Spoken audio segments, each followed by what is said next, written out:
Hello and welcome to Aussies Abroad. I'm Jason Bennett, and thanks for joining us for this special feature on one of Australia's brightest up-and-coming golf talents, Cameron Davis. Now, Cam was bitten by the golf bug at an early age in Sydney, and he rose through the amateur ranks to enjoy a stellar career before he turned pro in late 2016. He first captured the attention of the broader golfing world when he came rocketing home from 6 shots back to win the 2017 Australian Open, and he spent recent years honing his craft on the US secondary and then PGA Tour. Cam's story will provide a fantastic insight into the challenges involved in transitioning from being one of the world's leading amateurs to then starting at the bottom of the pro ranks and working your way up. And like so many others, it begins with a rude awakening as the harsh realities of life as a pro smack him in the face before he adapts to find his path to professional development and success. And we're joined by our resident golf expert, Luke Elvey. And if you'd like to listen to this feature as a podcast, just log on to aussiesabroad.tv, where you'll find the links to all the latest podcast platforms and the rest of our audio content for your listening pleasure. Cam's story, an Aussies Abroad special, starts now.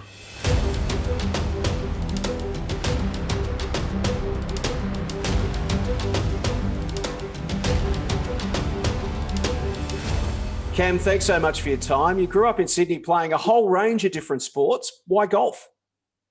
Golf? I don't know. I was hooked on it straight away.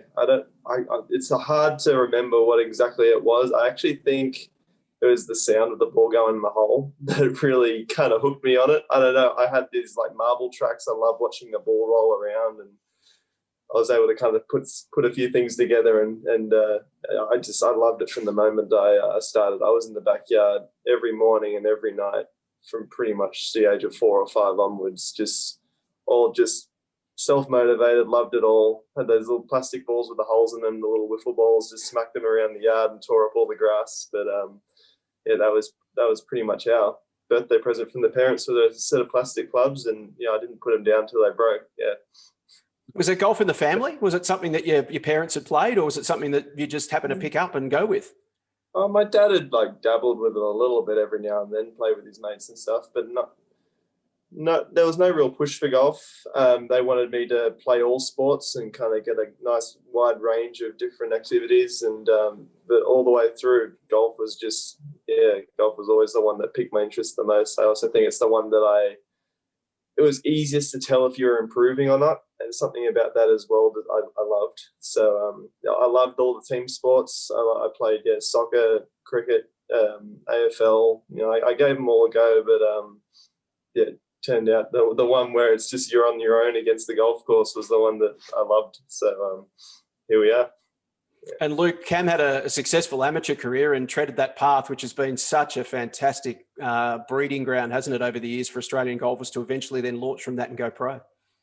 Didn't he what, Jason? One of the more prolific amateur careers we've seen by an Aussie in the last 10 to 15 years. In fact, as impressive as Jason Day was and Adam Scott, a couple of our other stars. But Cam, Vic Am, Aussie Am, you almost won the Asia Pacific Amateur.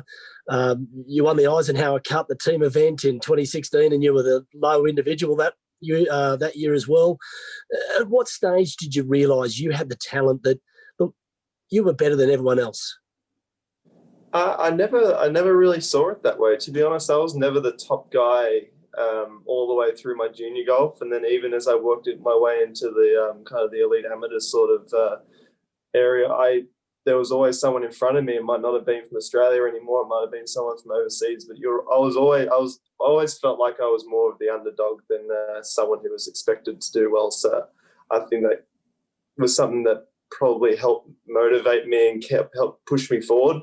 That, and along with my state team in New South Wales, was a very strong team as I was coming through as well. And we trained together quite a lot, and we all pushed each other really hard as well. And everyone in that group lifted, and I think that really helped kick me on to a level where I started doing really well on the world amateur stage. And it just came to a point where I was like, I've played quite a few of these big amateur events. I've done quite a lot of travel now, and unless I find a way to qualify for a major as an amateur, I'll turn pro. And I almost got one of those Asian AMs, but it was just time. I wanted to give it a big crack. I just knew the next big step was to put myself against some bigger, better competition amongst the pros, and yeah, it's been great how quickly it's all progressed from there.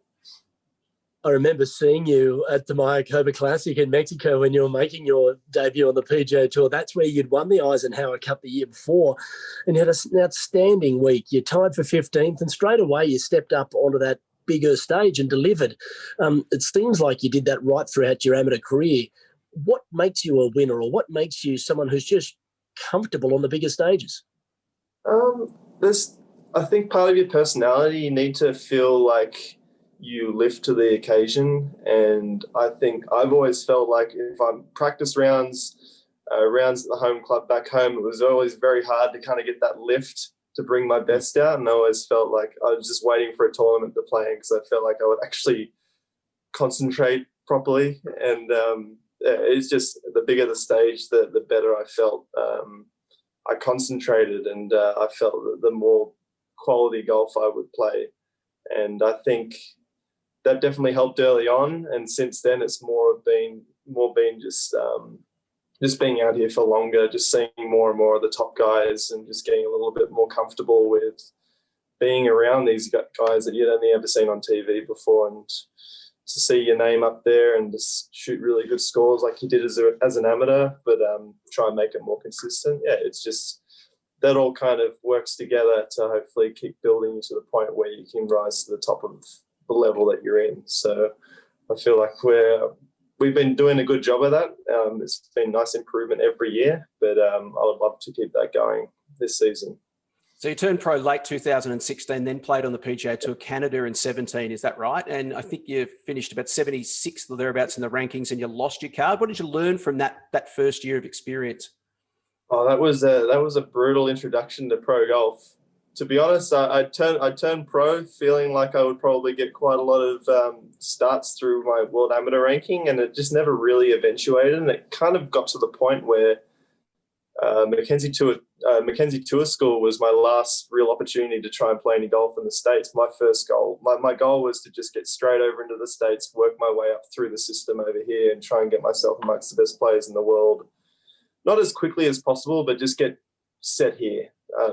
My ultimate goal is to be on the PGA Tour, and I felt like my best pathway there was to come through the Mackenzie Tour Latin America, web.com, and it came to a point where, yeah, I had Tour School, Mackenzie Tour was my last opportunity in my first year, and if not, I probably would have had to come back home and play in Australasia or try and get my Australasian Tour card. But turned out I was very pleased that I got the opportunity to play in the Mackenzie Tour, and then all of a sudden I was just thrown into a tour where low scoring seems like the lowest scoring in the world. Just about every single week is like 25 under. If you want to make the cut, you got to be 5 or 6 under, and it's just, I wasn't used to shooting scores like that, to be honest.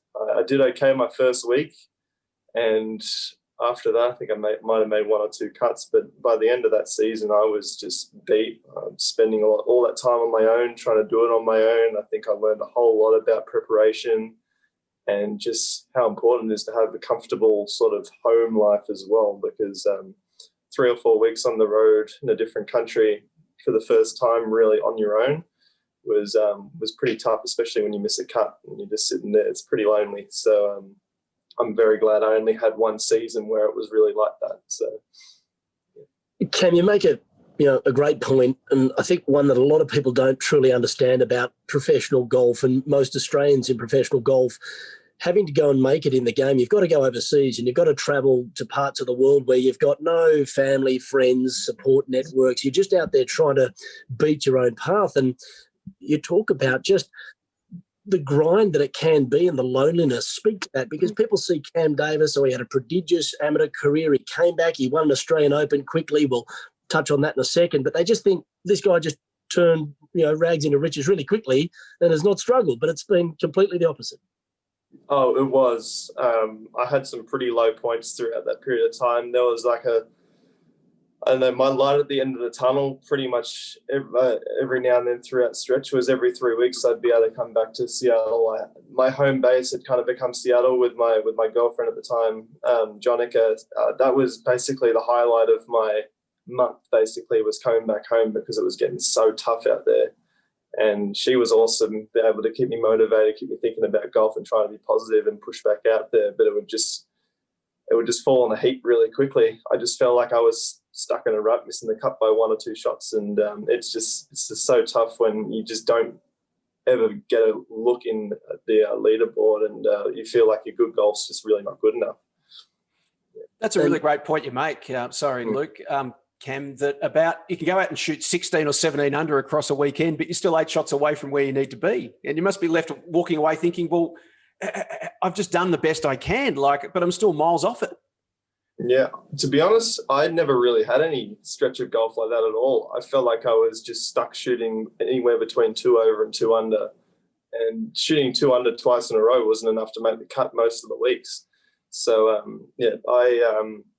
I don't think I had prepared. I don't think I'd had enough good experience shooting low rounds in tournaments to really keep up with everyone, because a lot of the guys there are very experienced players, and a lot of them were right at the top of the amateur level, and they just kept on going, and they had a familiar environment around them just across the border. I'm sure it all makes a big difference. But yeah, as my first experience of professional golf, it was, in hindsight, probably good that it smacked me in the face that hard, because it really taught me a lot of lessons that I kicked on, and I have a great team, and we all got together and go, well, we don't want this to happen again. I still really want to play golf, but I don't want this sort of thing to happen again. And we were able to turn it around quite quickly, actually, after the season had finished. I tell you what, you're a pretty quick learner, Cameron. You come back to Australia and shoot some low scores in a very big event. Take me through that Australian Open victory in 2017 at the Australian, opening with a 63 and then closing with a 64 and chasing down Jason Day, who gave him a 6-shot head start on that championship Sunday. Well, you know what? I'll actually go back to the week before. I played the New South Wales Open. It was my first tournament after finishing the Canadian Tour season. I felt like my game was nowhere to be seen. I actually went out there and missed the cut by quite a lot. And I think my expectations rolling into a home event in Sydney, I could stay in my own bed and all that, my expectations couldn't have been lower. And that's almost, I guess, what it takes. My focus had been on trying to keep a card, focusing on this stuff that was outside of the event. It was like a money list sort of thing. And all of a sudden it was down to, okay, it's an Australian Open. I'm not on the Australasian Tour, so I'm not worried about an order of merit. I just want to go and just play a round of golf, play 4 rounds of golf in front of friends and family. I think my focus, my expectations were all completely different. And I actually found a way to get out of my own way in that first round, and just, I can't actually remember too much about that round. It was just one of those days where everything clicked and felt easy. And then after that, got in my head a little bit. The conditions weren't easy. It was a windy week, and I actually played decent golf over the next couple of days, but not enough to keep up with the guys who had been doing this for a long time and used to winning tournaments. And so got to the last round again. I actually had a really good pep talk from my wife now, Jonica. She really kind of kicked me in the gear. I've got nothing to lose that last round. Just go out there, enjoy yourself, and just see what you can do. And I didn't have anything to lose. All of a sudden, I wasn't worried about trying to keep a lead. I was so far back that I felt like it doesn't matter how low I go today, I'm probably never going to catch up. And then, sure enough, conditions were tricky. It was another really windy day, and it's the sort of day where if you shoot 7 or 8 under, you can make up so much ground. And I never saw a leaderboard. Every time I looked at one, it was never on the first page. I didn't find out until after I made that putt in the last hole and went into the scoring area that I was on top. And it was, felt like a kind of a dream. But I can remember every shot in that last round though, but because it was a very different mindset to that first round. I'm going to remember that one for a long time, and it's nice to have a big tournament like that behind you. That okay, you definitely can do this now. You thought you could, now you definitely can, and it doesn't matter how far away the game feels. You'll always have that memory. Are you generally a leaderboard watcher? Cam, was this something that was out of the norm for you, and did it in fact change your routine going forward? I think I do pretty well when I'm a long way back and I don't really need to pay attention to the leaderboard because I don't feel like I'm in the mix.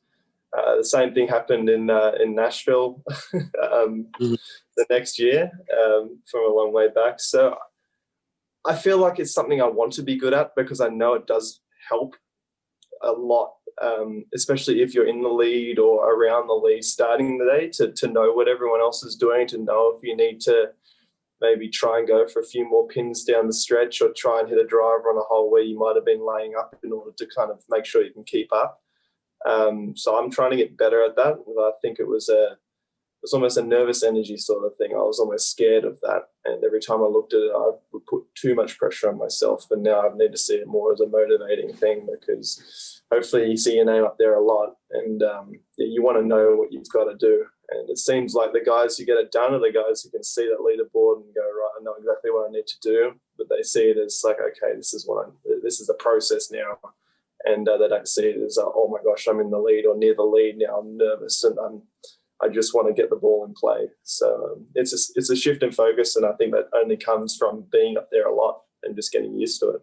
So, Cam, you've mentioned her name a couple of times, and I think we should touch on it now because you turned Jonica into your wife. You got married not long ago this year, so congratulations there. She seems like she's been the real thread in all that you've achieved as a professional golfer. Talk about first how you met and this wonderful woman that you've got now as your wife. I met her the very first week I came over to the States to play golf up in Seattle. We met that week on the 4th of July, so it's easy to remember the day that we met. If I ever forget, there's definitely fireworks to remind me. But yeah, it's just, things click straight away. We stayed in touch. We did long distance for a long time, but it just really suited where we were both at in our lives. I mean, I was still an amateur trying to break through, but it was an extra motivation for me, not only just to be with Jonica, but also to know that, if I get myself over to the States, if I get my golf to a high enough level to get over to the States, then I can be with her as well as kind of chasing down my dream. So, we worked very hard, both of us, to kind of get it to the point where I could actually make it over. And ever since then, I mean, she's all the stuff going on behind the scenes. I mean, she just makes sure that I'm able to keep my mind on golf and keep my mind on practicing. And she takes on a heavier load, and especially now that we've got a house and we got a dog earlier this year and tried to make the most of this quarantine. She's at home looking after those, and when I'm home, she's looking after me. And she's been my rock, and I'm very proud to be able to put a ring on her finger because those type of people don't come across your path too often in your life. So she's been awesome, and I've got no doubt that it's been a positive impact on my golf. I think ever since I've met her, I've kept improving every single season, and we're both very happy. Speaking of which, since you got married, you had that epic run at the Northern Trust. You were right in the thick of it there through 36 holes. Obviously, you've just come off your best PGA Tour finish in Mississippi with the tie for 6th, going there with the lead going to the final round. Talk about these experiences now that you've had the chance to lead a few times on the PGA Tour. You've started to play amongst the final pairings with some big names. You had Dustin Johnson there at the Northern Trust, Sergio Garcia this week. What are you gleaning from those moments that you think, well, the next time I'm in that position, that's going to be me that lifts the trophy?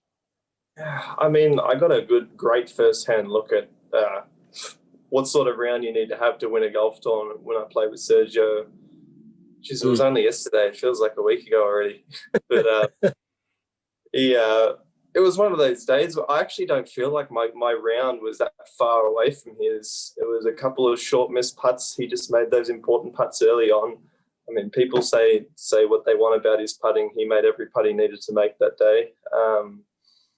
It was just a relatively mistake-free round of golf, just including a couple of breaks that you just need to have to go your way to win a tournament. A couple of shots that looked like they might have come up short in the bunker and just landed over and rolled up close, and a couple of long putts here and there, and then obviously that really clutch one on the 18th hole. I mean, he was always in play, and I'm sure that's what it would have been like watching Dustin. It's just kind of a clinical way of going around the golf course, nothing too special, but just never in trouble, lots and lots of birdie opportunities. And if you just do that for 4 rounds in a row, that's what wins tournaments. And for me, just watching this and being up there and knowing that the golf that I have is good enough to get myself in the lead in some tournaments, it's just a matter of 4 rounds of that same golf.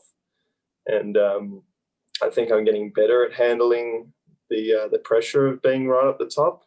I haven't, as a younger player, like I really never had that much comfort being in the lead, or I was never really there, to be honest. Every time I won a tournament, except for, I'd say the World Am, I was so much more focused on the team event that I completely forgot about the individual until after it finished. I know I had the lead there, but to be honest, I'd spend most of my time chasing. I don't really have much experience leading. So I think I'm starting to get more experience in, being able to calm myself down. It's all about trying to get myself back to my kind of space where I play my best golf, and I'm able to do that more and more. It's just a matter of time now that a matter of time until I put it all together, and I feel like when I do put it all together, it will be enough. So, yeah, it's exciting. It's getting better and better. It's a PB last week. It's been kind of trending. So, it'd be great to put it all together soon, because I feel like it's not far away. Once you get to this stage, you've obviously got the physical capability to go out and shoot a 63 on any given day. How much of where you are now is mental going forward, in terms of you're managing your own mental state, managing the golf course, the mental side of the game, as opposed to your physical capability, because you're obviously physically capable of doing whatever anyone else in the world can do? I think it's been the only thing that's separated me from where I've been in the past, is the work I've done on my mental game. I've been working with Neil Smith for a couple of years now. Well, about a year and a half now, almost 2 years. Geez, it's been a long time. And right from the very beginning, we started when I was actually in quite a deep hole in my first season on the PGA Tour. It was towards the end of the season. I was really struggling. I mean, all I was focused on was trying to keep my card. Every week that went by that I didn't play well felt like another week wasted. It got to the point, actually, where we're in Bermuda. Jonica had come with me. She had rarely come to a tournament, and we're in a beautiful part of the world. And we were sat down like after I just missed the cut, and they said, "But you are not enjoying golf at all right now. You're where you want to be. You're on the best tour in the world, and you look like you're having a terrible time." And I really was. And I would say my golf swing wasn't that far different. I made a big change towards the end of last year. In my shift in my golf swing, just the way I thought about my golf swing. I just tried to cut out all the really technical stuff and just kind of keep it simple. So I haven't actually had too much stress on my golf swing, which was something that definitely weighed me down. But in terms of just enjoying golf again, just being able to handle pressure, being able to have my thoughts in the right place, to think about the things that actually help me play better rather than being aware of the things that kind of slow me down. I've made big strides all the way through there. And we're getting closer and closer to where we want it to be, because I'm able to keep it in my comfort zone longer for each week. And that's going to be the key. It's not doing anything different on the fourth round when you're in the lead. The key is just to bring yourself back down, and that's where all the hard work's going right now.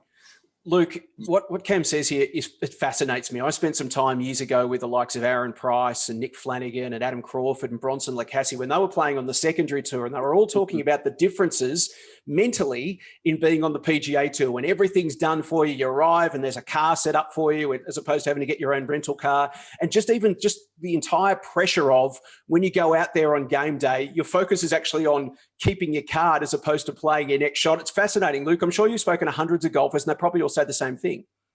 Yeah, absolutely. And I've also spoken to Neil Smith a fair bit about it. He spent plenty of time with a lot of Australians over there on the PGA Tour. In fact, he got his card on the PGA Tour through Q-School many, many moons ago.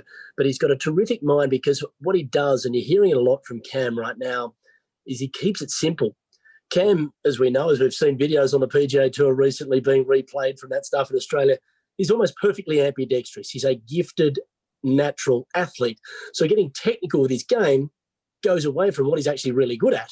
And what players find out is once they get onto tour after a little while, it's actually, well, I was good enough to get here in the first place, continue to do what I was doing and not worry about all that external stuff, Cam. And that's what really seems to be shining through from what you're saying here. And, again, it sounds through your wife, Jonica, she really gets you and understands that, look, you just free your mind up and go play golf. Well, the results are going to come. Yeah, when I was very technical, it was all about trying to find stock shots and being able to kind of find one consistent shot, and that was what we built the swing around. And I guess the way I grew up playing in my yard, there's a tree, and I'm bending the ball around the tree and using spin and trying to be really creative, and I'd kind of gotten away from that, and that was the big switch that I made. It was actually after the third round of the Aussie Open last year. I was standing on the range with my coach Khan, and we were he took a video and he was like, this is the closest we've ever been to our ideal golf swing, that we both came up with what we wanted out of my swing. It wasn't him pushing anything on me. It wasn't me doing it all, you give me everything to him. This was what we both agreed was going to suit me best. And I was at a point, he just said, just all you need to do is just feel a little bit more bow in your left wrist. It was a very simple thing, and then your swing is exactly where we want it. And I said to him, if I did that tomorrow, I don't feel like I'm going to break 80. It feels so alien. That just that little change. I feel like I'm not going to be able to control the golf ball, and that was where the switch flipped in my head. I'm like, oh my gosh, my golf swing would be exactly where we want it, and I don't actually feel like I'm going to be able to play good golf with it. And from that point, we'd been kind of talking about it for quite some time. Like, what's my way of playing the game? And that was the moment where, okay, I know what way I want to play the game. I want to be a lot more creative. I think we need to foster this, because the stock shot, hitting the same shot every time, is just not me. And, since then, basically simplified the golf swing down to just, okay, what works for me, keeping the plane pretty similar back and through, make sure my grip's always a little weak, but I'm not going to be worried about trying to get it perfect. I've got a range. I've basically got a range for every part of my setup, my golf swing, my posture, all that sort of stuff. As long as it's within these parameters, it's fine. And then from there, it's all a lot of the work I've been doing with Neil is just kind of controlling what I can control.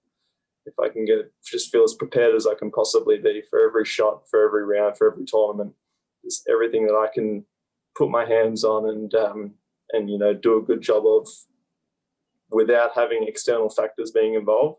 Those are the sort of things that, just make you feel like you've done everything you possibly can to prepare yourself to hit a good shot right now. And I think that frees you up and lets you play with a lot less stress. And that's what we're getting better at. It's still got a long way to go. I can still see a big difference between where I'm at and where guys who've won lots of tournaments are. So it's a work in progress, but for me right now, every time I'm in contention is another opportunity to work on it. And it's pretty hard to work on it anywhere else, to be honest, because nothing really compares to the pressure of being up there. But we're starting to get ourselves up there a bit more often. Yep, and you're only 25, Cam. And Jason, the man he talks about is his coach, Khan Pullen. He was in charge of the New South Wales team for such a long time, now part of the Golf Australia rookie program or high performance unit, if you will. But you have a closer attachment to his caddy, who was a former Australian Tour pro in his own right. Yes, Andrew Tudor and I were best mates at primary school. We sat together on day one in kindergarten, and we were best mates. And until I left, I changed schools in about grade 4. And then we hooked up again later. My first job out of uni I was actually the marketing manager at Drummond Golf. And I walked into a store one day, and I hadn't seen Chewy for probably 10 years at that stage. And there he is in the store wearing the Drummond Golf outfit. And so we reconnected as adults, and we've been mates ever since. So I've followed his career very closely, Cam, and seen the ups and downs and the challenges that he went through. Prodigiously talented, but it just reinforced to me just how difficult it is to make a living in this business. What are the keys to success here, Cam? Because as Luke and I have discussed before, there's hundreds, if not thousands, of prodigiously talented golfers around the world. So how do you get to the top of the pyramid? I think it was just pretty much what I touched on. It's just everything you can control. You just got to make sure you do the best possible job you can of all of them. You can always improve your body. You can always improve things in your setup, but don't get too specific about them, but you can always get better posture and then you can always think your way around the golf course better. So controlling your emotions, controlling your plans on the golf course, the shots that you see, and your pre-shot preparations. It's all those little things. And I think practicing better, all these things in your environment that you can control. I think the guys at the top are so consistent because they figured out what works for them, and then they're just maximizing every part of it, and then just making sure they've got no stone unturned in any part of their game. And I think that's the point you got to get to. I'm still have areas of my game that I'm still trying to figure out what works for me best, but I've got a lot more of them ticked off than I have before. So I think that's why I'm playing some better, more consistent golf now. And I think the key is to just keep on doing a good job of those things, and you're just going to get more and more used to being up there in tournaments. And I think that's where you start getting used to winning tournaments and start being a really highly ranked player and up there in majors and doing what everyone dreams of doing. So it's been a lot of work to get to this point, and it's going to be a lot more work to just go up that little extra step. But you got to really want to do it. And I've got a massive team around me, a great team around me, and I enjoy working with every single one of them, and they're all really motivated and excited to keep moving forward. So it takes an army, and I've got a good one. So it's those things that I think make you just get that little extra step forward to kind of get to the top. I've been fortunate enough to speak to hundreds of athletes from all sorts of different sports over the years, and there's a few common themes that always seem to come through. One is a short memory, doesn't matter what sport you play, patience, honesty with yourself, and the ability to master fear. And there's all sorts of different types of fear. Is fear a factor for you at any stage? And again, we talk about the fear of losing a card, or the fear of not making the cut, or the fear of not making this shot. It's a negative emotion, fear. Is it something that you've had to learn to master, or you continue to learn to master, the fear of the spotlight, being there in the final group on a Sunday against a big superstar player? Yeah, I think there's definitely been a little bit of fear. To me, the fear was different, comes into different parts of my game. I don't think they control my emotions when I'm in the lead or near the lead. I think it's individual shots here and there when I'm under pressure. For example, if there's water to the left, just making if I start seeing that more, I start seeing more trouble when I'm under more pressure. That's going to hurt me more than help me. And I think I've done a lot more of that in the past, and I'm starting to find myself in a position where my pre-shot routine kind of narrows my focus down to what I want to see. So that, I guess, that's a fear eliminator, and but that's a muscle that you just have to really work on, because it can leave you very quickly, and with a little bit of time off, it takes a little bit of time to get it back as well. So, but that's more for me. That was more of the fear element. I think just overall nervousness and anxiety of being in the lead was just it was just always there. But those things don't necessarily hurt you, though. They just kind of tell you that you care and you really want to do it. And it's actually quite exciting and quite exhilarating to have those feelings, because it means that you've done something really, really well to get there. And I think it's making sure you remember what you did to get to that point, rather than getting in the lead and then losing it and being really disappointed because you had done a lot of great work. So it's just about thinking about the good stuff at that point. And, I've been up there and lost it a few times, but I've got to make sure that I keep focused on the fact that I am improving so I can give myself another opportunity. You're certainly building great belief in yourself, Cameron, which is fantastic. But now I want you to make everyone who's a regular golfer jealous. Most people in their lives don't break 80. That's a known fact. Most golfers don't know the privilege of breaking 80. You can shoot deep 60s right-handed, but you're almost perfectly ambidextrous. Have you played a full round of golf left-handed, and what's your best score? Oh, I've tried. I tried earlier this year, using a friend's set of clubs up at Sahali, where I practice out of in Seattle. That's a tight, narrow course, Sahali. Jeez, oh yeah, it's not the best place to do your debut left-handed round. But the problem was, so we talked about having a match together for ages. He's left-handed, obviously, and he plays with about 10. And I'm like, I reckon, if I got a little bit of practice in, maybe I could get my game up to a standard where I could maybe compete with that. And I think the video that everyone sees was about half an hour's work on the range, trying to make sure I hit a couple of shots in a row solid. I feel like the swing shape is pretty good, but the feel takes a little while to get used to. I played a practice round, and unfortunately he came along and saw this practice round. He just drove out in the cart and saw me playing. I played about 15 holes and about 4 over, and then the other ones I lost the ball completely. I could not. I just picked up. So then we went and played our match, and when there was actually a little bit of pressure on, I realised that, yes, I cannot hit a club above a 6-iron. And I tried to tee up a driver nice and high and smoke one down the 10th hole, and I ended up hitting the hosel of the driver, and the club head went further than the ball. And I think for me, I know that feeling. I think my next left-handed round will be in a par 3 course, because I think actually from a 6-iron down, I'm not too shabby, but short game's okay. I can't hit a club more than 170 metres, and that doesn't get you around the golf course. So I'm telling you, they're going that video. I've already seen on the Golf Channel once or twice, and they've shown it in the broadcast here on the weekend. I mean, they just love it, and it's great that they see that, because they see a side of you that's, it makes you even more remarkable to them. And that's the thing about Australians, isn't it? They're always fascinated to know what type of person you are. People have asked me to describe, who does Cameron remind you of? And I said, well, he's a lot like John Sendon in terms of his stature, and he's quite a quietly spoken, gentleman type person, but inside burns a flame, doesn't it? You've got a desire to achieve a certain level of status in this game, where I think Sendo would almost happily cuddle someone around the course for a day. Have you got a little bit more of a killer instinct in you? I think that's still to be seen.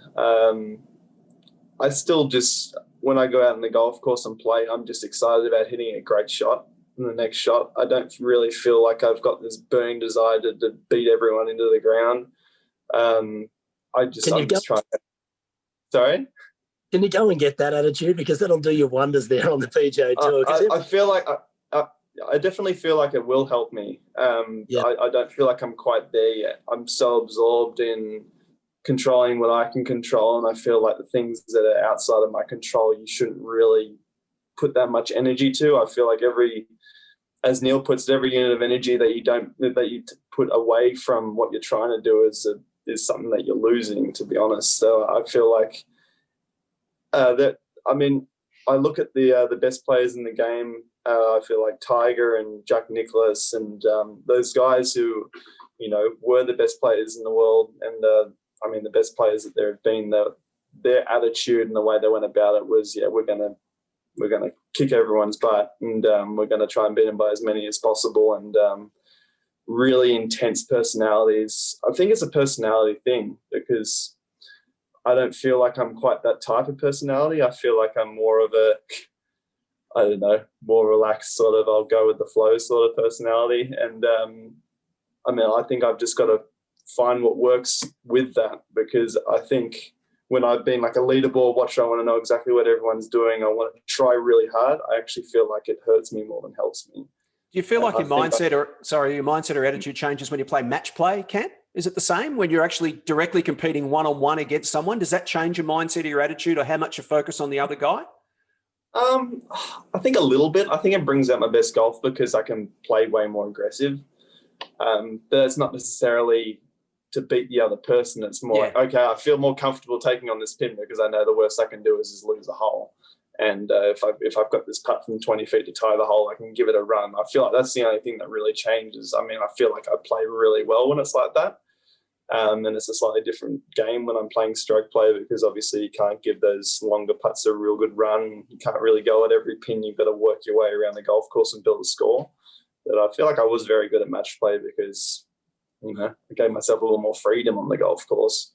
But I think that's still one of the things I'm trying to figure out about myself, is what's the best attitude for me to have coming down the stretch. Because to be honest, when I was trying to win the golf tournament, trying really hard early on in the last round yesterday, I almost felt like it made putting a little more difficult. Just you start steering it a little bit. You start trying to want it to go where you want it to go, rather than kind of letting it happen. And I think down the stretch, the last couple of holes, when I didn't have a chance anymore, I was so far back. I was just sitting there watching Sergio make eagles, and and birdies and striping it, it actually freed me up and I started playing better golf again. And that's the attitude that got me to that point. I feel like the better I can maintain that attitude through to the end of the round and through to the end of the tournament is what's going to let my best golf come out. So I don't think I'm necessarily going to be someone who's trying to knock the other person out. I feel like I'm going to be better off just doing me, just staying in my own world and just keep it going and then try and make that last for 72 holes. So we're still trying to figure it out. It may change, but as of right now, I think that's probably a better way to go for me. This is more Jason and my vintage, but I want you to download Survivor's Eye of the Tiger. You probably know that song. I love that song. I do love that song. Put it on there, listen to it all the time, get the Eye of the Tiger. So, Cam, look, I've been looking at all your stats on the tour and strokes gained tee to green. We know you're a ball striker, but your chipping and your putting's very strong as well. Top 100 on the tour in that category as well. What's your schedule like for the end of the season now that all the Asian swing events are off the table and you're back on the West Coast, which is right in your backyard? Yeah, well, coming up, actually after this week, I'm not getting the next couple of tournaments here in Vegas and in California. I just missed out on those. A better finish at the Northern Trust would have gotten me those, but I'll be taking 3 weeks off. Then my next tournament will be Houston. And then I think Mayakoba might be the last one. So I've only got a couple more to go this year, which isn't actually too bad. It'll be nice to kind of have a little stretch of time to kind of wind down again, take stock of where I'm at and make any little improvements I need to make for next year, because next year is going to be a really big year. It sounds like it's going to be the most packed schedule they've just about ever had. And especially because I've got my full card now, there's a lot more tournaments to be able to play in that I haven't played before. But a lot of the ones, especially early in the year that I have played, I'd love to play again. So there's almost a stretch of like 10 tournaments in a row to start the year out that I want to play in every single one of them. But now I need to kind of plan my schedule. I've never been in this situation before where I can pick and choose what I want to play in. But so that's going to be a little difficult. So I'm actually it's going to be nice to have a bit quieter finish to the end of the year, be able to spend more time at home, where we're getting the chipping green put into the backyard that's not quite finished yet, that I want to make sure I get done right and spend more time with my wife, with the dog, with her family. So it's going to be a little quieter, but then it's going to really ramp up, and hopefully next year things are a little better in terms of where the world's at, and it'll be nice to see crowds back out, but definitely don't want any crowds out until it really feels safe enough, and it'll be cool to kind of get that energy back. And there's a good chance we'll get some. I feel like there's a good chance we'll get some, not necessarily early in the year, but maybe towards more the middle of next year. I reckon it will be okay. So we're all looking forward to that. But at the same time, it's so nice and quiet out on the golf course right now. Just feels like you're having a hit with mates. But there's a little bit more on the line. So tell us about the COVID protocols, because I know you guys are getting tested regularly. So what's the routine when you roll into town? I understand in Vegas, Chewy was telling me the PGA set up a specific testing area in a car park somewhere so you guys can go in and get rapid testing. How often are you testing? What other sort of protocols are you having to maintain in each day and each week to make sure you're still eligible to be out there playing? So I'll tell you pretty much my routine. So if I'm coming from home, we can get a saliva sample test sent to our home. We do that over a Zoom call. Someone will watch us take the sample and package it up, and then we'll send it off and make sure we've got our result back as a negative before we fly. So the nurse actually watches you via Zoom to make sure you put the sample in and you seal it so that it's all biosecure. Yes. So they make sure you do it properly. That way you don't have to go and see anyone in person, but you can still get it done right. And then once you've got your negative result back there, you're good to go to fly to your tournament. I mean, obviously, I feel like in Seattle, things have been locked down quite hard because things really kind of kicked off there in the States. That was where the first real hot spot was, about half an hour away from where I live. So people have been taking it really seriously up there where I live, which is great, because I personally feel like I really like doing the right thing with that mask wearing and making sure he's plenty of distance. And there are parts of the country where it's not necessarily happening. So I feel nice up there, nice and safe up there.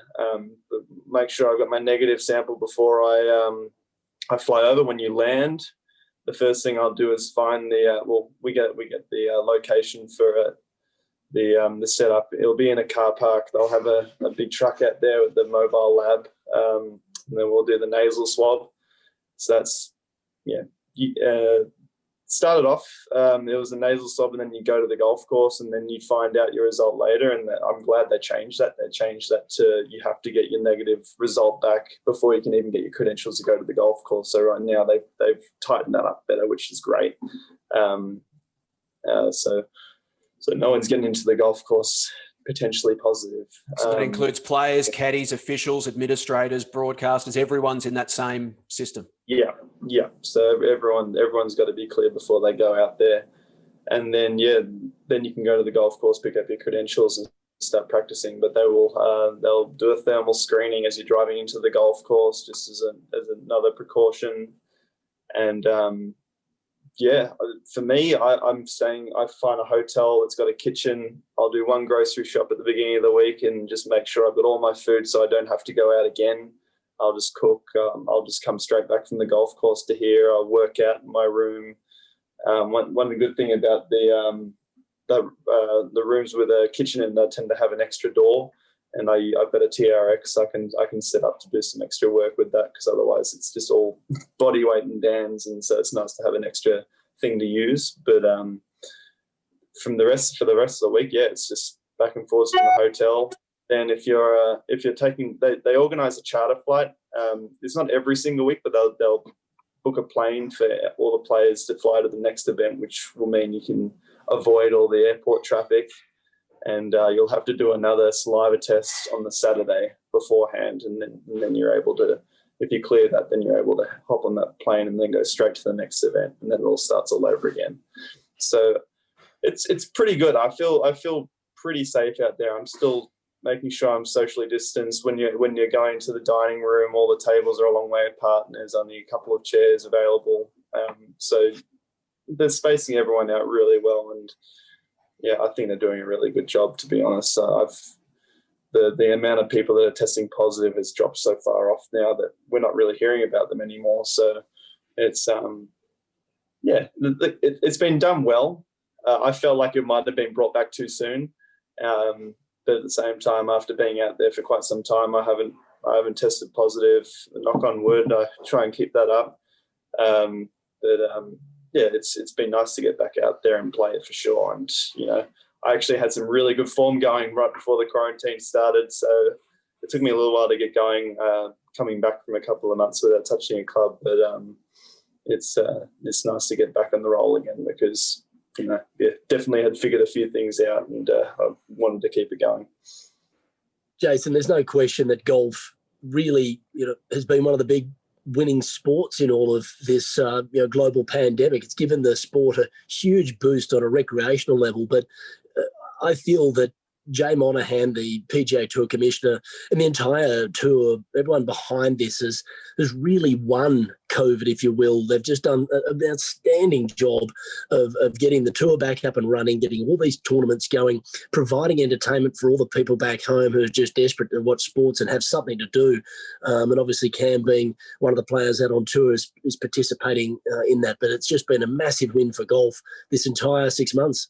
Yeah, it's great, isn't it? And it's great to see. And we've learnt so much. All the sports are the same. NBA, I know, are using Australian technology every morning. The players have got an app that they have to get up, and they do their blood tests, and they do actual testing on their phone.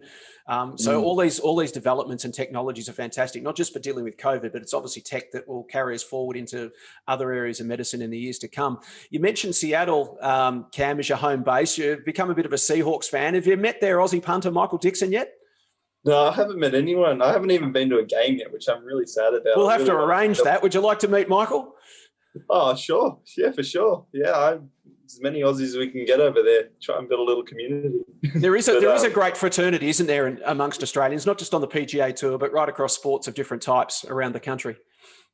Yeah, I mean, to be honest, I haven't really had an in with them yet. I mean, I've met quite a few of the big names out in the PGA Tour, and I met a few of the guys out in the Corn Ferry Tour as well. It's been nice that there are quite a few of them around. And as someone kind of out of your element in a different country, It's nice to have a familiar accent and friendly face to kind of go to know that you've got a friend, basically. It's just true from where you're from. But no, I need to kind of break into that scene where I can start meeting a few more of the guys from different sports. That would be cool. What piece of Australia do you carry with you to remind you of home? Well, I've got a flag on my bag. My ball marker is a 20-cent coin. That's been the same all the way along. It's just the way it's always been. I think that's really cool, Luke. Isn't that cool? Like, that's the sort of thing that we all do as kids, and he's just continued that tradition on. Yeah, and again, all the Aussies have something that lets everyone else know, hey, I'm Australian, because they're proud of it, and rightly so, and Cam being no different. But the 20-cent piece, how many Americans have gone, what's that? Is that actually money? What's that? I think guys have been over there before go, oh, that's the platypus? Yeah. But, yeah, I've just always done that. So, yeah, it's nice to just keep it going. I guess if they've got any sort of thing that, what's the word? I can't remember. It's a little thing that I just feel comfortable doing. It's nice to look down at the ball marker. It's always tails up. But if I move my ball marker, it's heads up. And it's just these little quirks. Yeah. Dan, they can be superstition, the word that you're after. Yeah, there's a little element, isn't there? Superstitious. Yeah. That's just about it. I don't really have any other superstitions on the golf course other than that one. So if there was a knock on the door right now and a care package arrived from the friends and family in Australia, what 3 or 4 things would you want to have in that care package? What do you miss most? Oh, my gosh. Wow. There is a lot. If you could pack a lamb roast in there, that would be great. So it'd have to be a sort of one of those frozen care packages. That could be arranged, I'm sure. I need a freshly cooked one. I can't cook it to save my life. So that would be nice. And Pin Tams and something from home. I mean, it'd be great to see my family again. It's been a long time. I don't think you can put them a care package, but it'd be nice if they turned up at the door. Do you get homesick? I do miss seeing my family a lot. In that regard, I am homesick. But to be honest, Seattle has become such a great home for me now. I mean, I have a house. I've built my home there now, and so I don't feel like I'm ever far away. And I've gotten so used to being on the road now, finding rooms that are similar. I feel like I'm in a familiar environment all the time. So I think that has definitely helped. But that being said, it's so nice to come back home to Sydney and see all the familiar faces, all the familiar scenery, go play some of the old courses that I grew up on and play in front of a home crowd for an Aussie Opens. That's something that I don't feel like I ever want to miss. So in that regard, yeah, it's a different type of crowd, different type of golf, and different type of scenery that, it's just so cool seeing again after not seeing it for quite some time. Luke, you've seen hundreds of Aussie golfers in all various stages of their careers over the last 15 or 20 years, living in America. Some are doing it hard, doing the rental car thing, driving from place to place and sharing a motel room with 4 or 6 guys because they're on the lower tours and they can't afford anything else.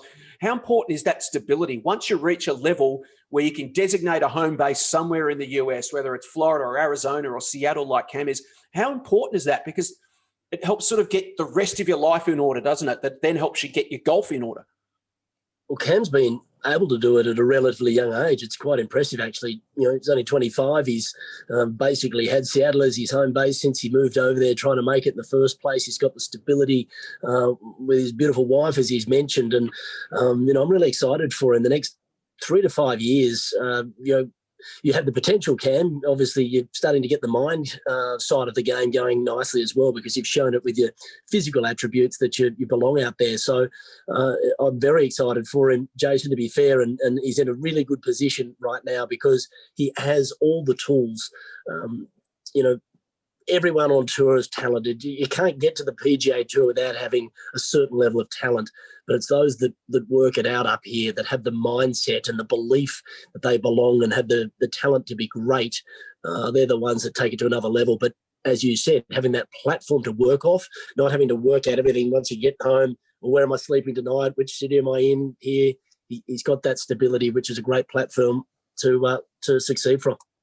Cam, if you could have a dream Aussie barbecue and invite 3 or 4 Aussies, living or past, present, alive, dead, who would you invite? 3 or 4 Aussies you could have round for an Aussie barbie. Geez, well, I mean, I would just have to go straight to my family, but I've got 3 brothers and Oh, you can invite them all. parents. There's too many. There's too many. Yeah, I would have to stick with family. Beyond family. So we'll do 2 Barbies, okay? We'll break the rules. We'll have a Barbie just for the Davis family, the Davis clan. If you could then invite other Aussies outside the family, who would you like to have? Who would you love to sit down and chew the fat with for a few hours and have a Barbie and have a beer and just learn about life? We'll have to skip the beer part, but jeez. Yeah, that's a deep question. I mean, I'm so obsessed with golf. It would need to be a great golfer. Like someone like Peter Thompson would have been great. I mean, just sheerly the fact that majors won, experience that he's had on the world stage like that, and just to get into the mind of someone who's done so well. To be honest, I really didn't follow sports that much. As a kid, I was just always obsessed with just playing golf myself and playing sports myself. So I didn't actually watch that much on TV or follow anyone in particular. But I'll probably just stick with a couple of the Aussie guys, and to be honest, maybe just get a crowd of the guys that I came through the state program with. It'd be great to catch up with all of them again, because we spent a lot of time together, and we spent a few years really just feeding off each other and just being, great friends as well as great competitors. So it would be really cool to see them all again. Cam, I've been able to go through one of these chats with Jason as well, and when they ask those questions, you're right, it's quite unnerving, because there's all these people that you'd think, I'd love to have all of Australia over there, and you who did you end up picking in your quartet, Luke? I can't remember. Alan Border, Mark Ella, who a legendary rugby player from the Wallabies back from my era, and then Billy Birmingham for a bit of entertainment. Right. Man, right? Which is a bit of fun. But, like you talked about the care package, I was thinking of stuff that could actually travel, but now that you've brought up a lamb roast, I'm definitely Cam's changed the rules. Yeah, I'm having prawns, like I'm getting the freshest, nicest prawns, seafood, and then I'm probably having a pavlova as a dessert now. That's it. You make me want all these tastes of Australia. Yeah, Cam, those are the little things that you miss for sure. Yeah. Cam, thanks so much for your time. We really appreciate it. Congratulations on your success. We love following you and watching you just rise up through the ranks. Best of luck for the road ahead, and thanks for joining us on Aussies Abroad. No worries. Thanks for having me, guys. It's been fun.